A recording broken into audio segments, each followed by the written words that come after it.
مقصود الخلق هو توحيد الله جل وعلا بنوعيه العلمي والعملي، بنوعيه العلمي والعملي، لأن التوحيد نوعان: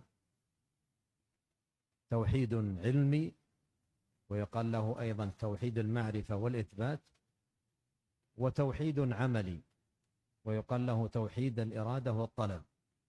فهذان التوحيدان هما مقصود الخلق. الله عز وجل خلق الخلق ليعرفوه وخلقهم ليعبدوه، خلقهم لمعرفته والعلم به، وخلقهم لعبادته والتذلل إليه والخضوع له سبحانه وتعالى.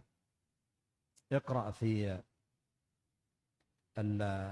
النوع الأول الذي هو التوحيد العلمي قول الله جل وعلا في الآية الأخيرة من سورة الطلاق: الله الذي خلق 7 سماوات ومن الأرض مثلهن يتنزل الأمر بينهن. لماذا خلق؟ لتعلموا أن الله على كل شيء قدير، وأن الله قد أحاط بكل شيء علما.